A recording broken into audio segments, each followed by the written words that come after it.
What's up, everybody? Welcome back to the channel. It's your boy Kangaroo Black coming back once again to do a game recap of my Alabama Crimson Tide versus the Tennessee Volunteers, in which my Alabama Crimson Tide won the game 34-20, which made for a great night. I slept well, got up,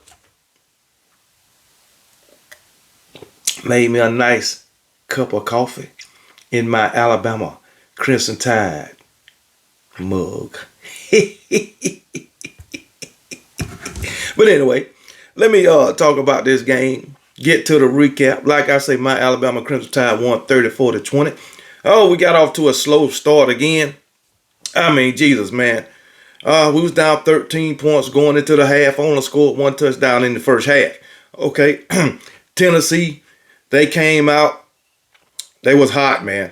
They was dominating Alabama on both sides of the ball the entire first half. Okay, but Tennessee had some missed opportunities.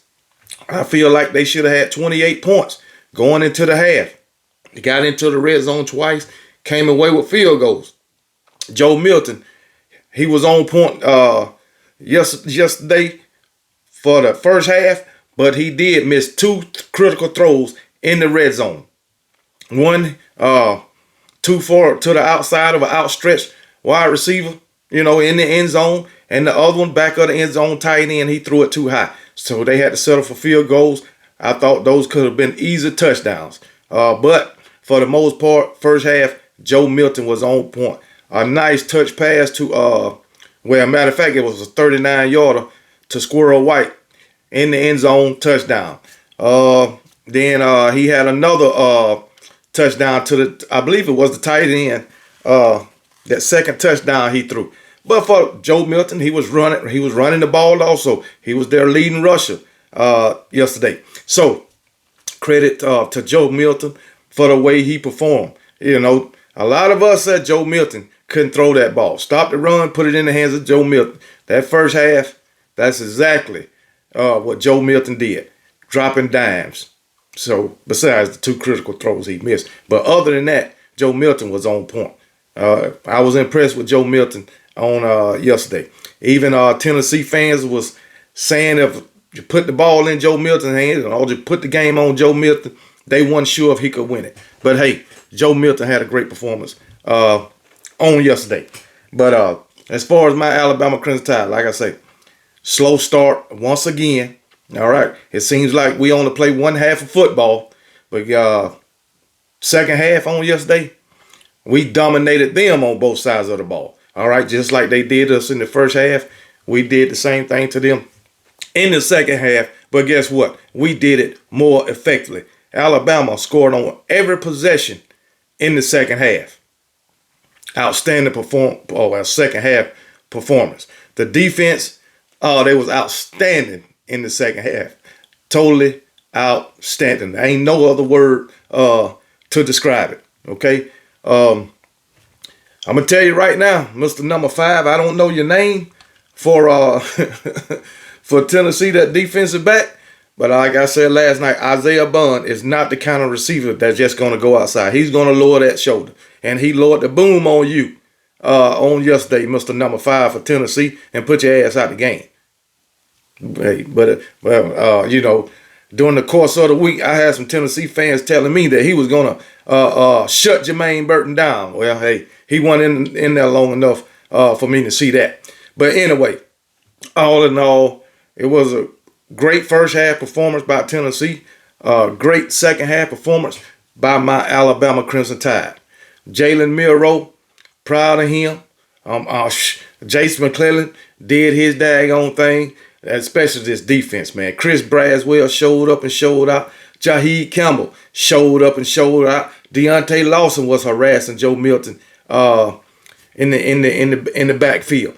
Daggone, who else? Tim Keenan and Jaheim Otis wreaking havoc along that offensive line. They always in the daggone backfield, getting pressure on that damn quarterback. Always. Dallas Turner once again doing his thing. Caleb Downs once again led the team in tackles on yesterday. I believe he had 8 tackles 9 total tackles, 8 solo and 1 assisted. Deontay Lawson, 6 tackles, man, 6 assists. 6 of them, all of them assisted though. Jaheed Campbell, 6 solo tackles, 4 assisted, man. I mean, the defense was playing lights out.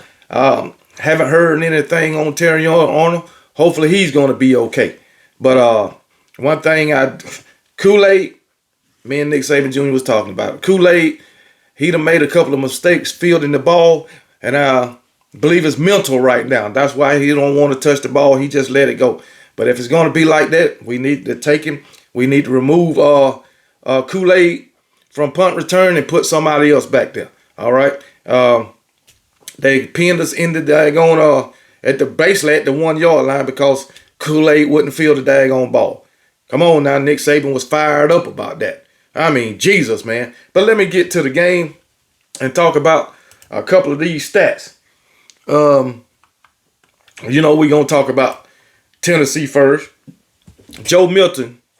Let's talk about Tennessee first. Joe Milton went 28 for 41, 271 yards, and 2 touchdowns, 0 interceptions. Only turnover Tennessee had was the fumble by Joe Milton. Defender came from the backside, swiped the ball out of his hand. Jaheed Campbell picked it up. Touchdown. Scoop and score, baby. That's what we want. Defense creating turnovers. But the thing is, we did lose the turnover battle. We had 2 turnovers. Like I say, Joe Milton, 28 for 41, 271 yards, 2 touchdowns. Also, Joe Milton, 15 carries for 59 yards. Okay, so he was the leading rusher also. Joe Milton accounted for 330 yards. All right, then you had Dylan Sampson, 4 carries, 28 yards. But that is 7 yards a carry. Then you had Jabari Small, 8 carries, 24 yards, 3 yards a carry. Jalen Wright, 11 carries, 22 yards, 2 yards per carry. What happened to the 3-headed monster that these Tennessee fans was telling me about? What happened, to we going to run all over your defense? What happened? I told y'all, okay, you're not going to do that to Alabama defense because you did it to Texas A&M. You're not going to do it. All right, and I told y'all my Alabama defense was better than Texas A&M defense, and you seen it. Probably not in the first half, but you damn sure seen it in the damn second half. But anyway, as far as the running game, running backs, non-existent. This is the second week in a row Tennessee running backs have not reached the end zone. Just putting it out there. Since their running game is so stellar, according to them. Well, it wasn't yesterday. But anyway, as far as their receivers, Gabe Judy. No, well, that's something else. But as far as their receivers, Squirrel White, 10 carries, 111 yards, and a touchdown. That was a great touchdown catch he made. Great touchdown catch. Then you had Ramel Keaton, 5 catches, 71 yards. Jalen Wright, 7 catches, 44 yards. Jacob Warren, 1 catch for 14 yards. Then you had McCallan Castles, 2 catches, 12 yards, and a touchdown. But anyway, wasn't done about it really doing anything in the receiving corps for them. But Squirrel White, Ramel Keaton, Jalen Wright, like I said, he had 7 catches for 44 yards. But them the only 3.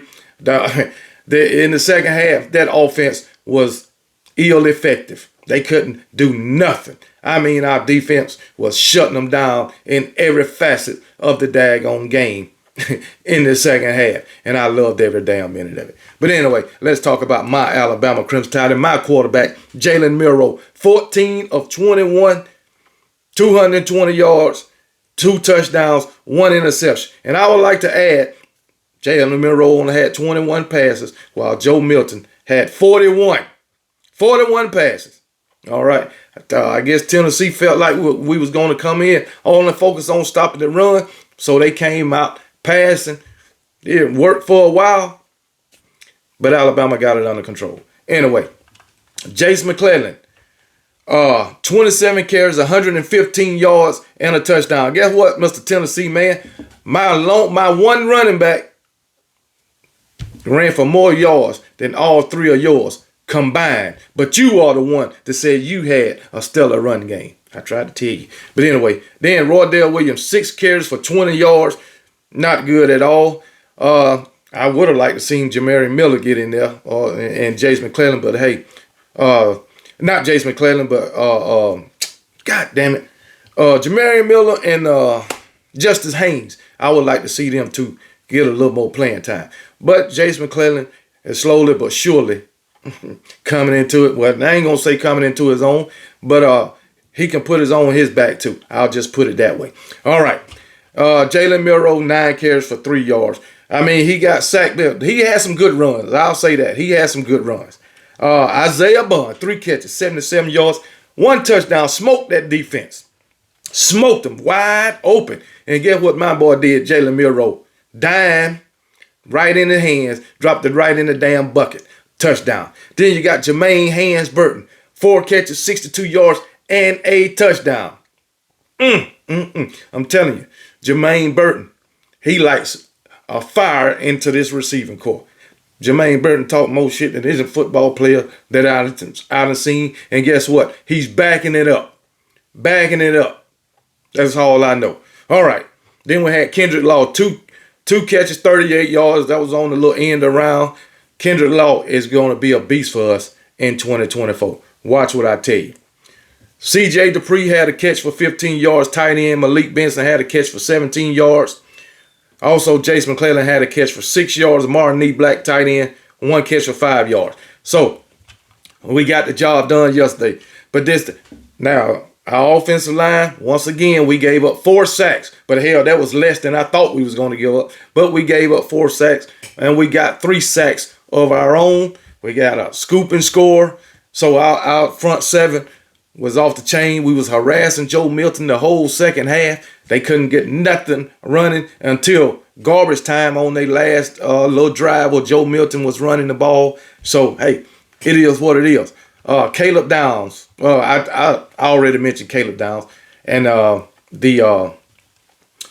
these guys and they tackles and stuff. But Dallas Turner got a sack. Chris Braswell got 2 sacks. Harassment. Okay? And that's really the gist of the daggone game. Tennessee dominated the first half.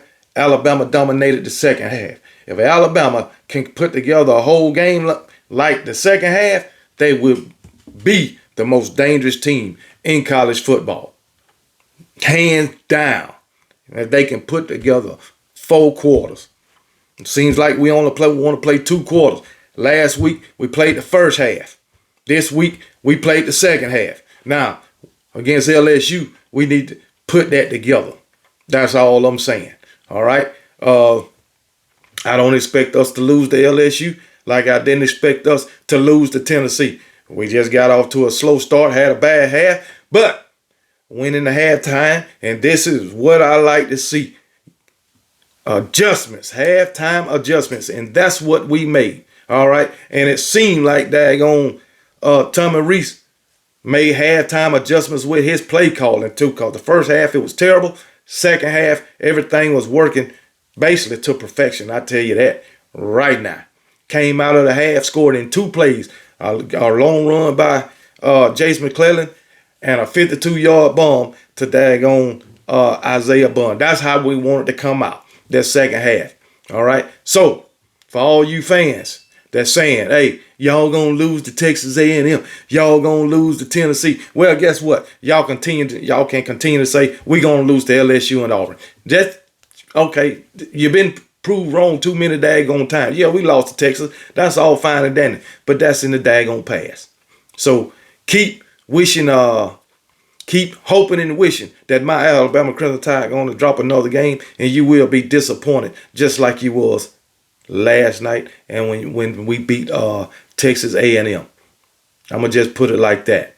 But anyway, it is what it is. My Alabama Crimson Tide took care of business, and we moving on to the next. We got a bye week this week, and next week, November the 4th, LSU coming to Bryant-Denny Stadium.